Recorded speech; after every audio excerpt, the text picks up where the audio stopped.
ఇంకా విచిత్రం, ఇక సారు ఇదివరకు కూడా లక్ష్మయ్య సార్ కూడా ఐటీ మినిస్టర్గా పనిచేసినారు, వారికి తెలుసు. పాపం చిట్టినాయుడికేమో తెలియదు, ఎవడని చెప్తుంటాడా అంటే వినడు, అదో పెద్ద బాధ. ఆయన ఎంత మూర్ఖుడు అంటే, మేము కేసీఆర్ గారి ప్రభుత్వంలో రెండు దఫాలుగా మైక్రోసాఫ్ట్ నుంచి 31,000 కోట్ల పెట్టుబడులు డేటా సెంటర్ రంగంలో తీసుకొచ్చాం. ఒకటి ఫిబ్రవరి 2022లో 15,000 కోట్ల పెట్టుబడి, జనవరి 2023 సంవత్సరంలో 16,000 కోట్ల పెట్టుబడి. ఇవి రెండు కూడా నేను మీకు ప్రెస్ కటింగ్లు ఇస్తాను, చూసుకోండి. మేము ఓపెన్గా బాజాప్తా మైక్రోసాఫ్ట్ పెద్దలు సత్యనాదెల్ల గారి నుంచి మొదలు పెడితే వాళ్ళ వివిధ అధికారులను కలిసి ఒప్పించి మెప్పించి హైదరాబాద్లో ఉండే సానుకూల పరిస్థితులు వివరించి, ఇక్కడి ప్రభుత్వం యొక్క మంచి విధానాలు వివరించి మొత్తం 31,000 కోట్ల పెట్టుబడి మైక్రోసాఫ్ట్ డేటా సెంటర్లు వాటికి మేము సాధించాం. ఈ ముఖ్యమంత్రి గారి పరిజ్ఞానం ఎంత అంటే, వీటిని నిన్న ఆయన విడుదల చేసిన దానిలో మైక్రోసాఫ్ట్ డేటా సెంటర్లో ఆయన ఏం విడుదల చేసిండు నిన్న లిస్టులో? Adani data centre.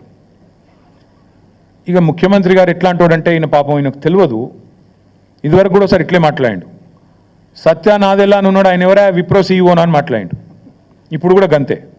Microsoft data centre పెట్టుబడిని ఆనాడు కేసీఆర్ ప్రభుత్వం 31,000 కోట్లు సాధిస్తే అవగాహన లేకుండా, ఇప్పుడు మాట్లాడేటప్పుడు కనీసం అధికారులు చెప్పేదన్న వినాలి కదా. నువ్వు ముఖ్యమంత్రివి, నువ్వు మాట్లాడితే నువ్వు తప్పు మాట్లాడితే రాష్ట్ర గౌరవం మంటగలుస్తుంది. ఏది పడితే అది మాట్లాడడం అనేది ఆయనకు మంచిది కాదు.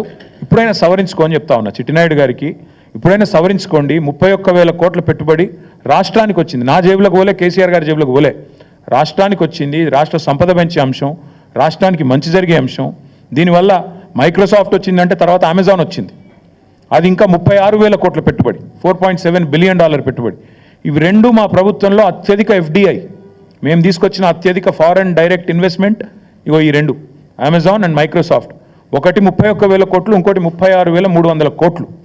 ఈ రెండు కలిపితేనే 67,000 కోట్లు. అంటే ఇది మా ప్రభుత్వం సాధించిన ప్రగతి. ఇక మీరు ఇంకేదో చూపెట్టిండు, ఏదో దొరకబట్టినట్టు ఈ ఫోటో చూపెట్టిండు. నేను అదానిని కలిసిన, బరాబర్ కలిసిన. ఎడబెట్టిన నేను కలిసి నా ట్విట్టర్లో నా అఫీషియల్ అకౌంట్లోనే పెట్టిన.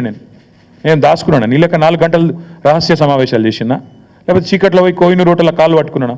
బరాబర్ దావోస్లో కలిసినాం. తర్వాత ఏం చేసినాం, ఒక ప్రపోజల్ ఇచ్చిండు, యోగి ఈ పని చేసినాం మేము. KCR rejects Adanis offer. మేము నీ లెక్క మాకు ఏం చేసినా బాజాప్తా చేసినాం తప్ప బేజాప్తా చేసే కర్మ మాకు లేదు. అదానీని మేము ఎన్నడూ ఎంకరేజ్ చేయలే.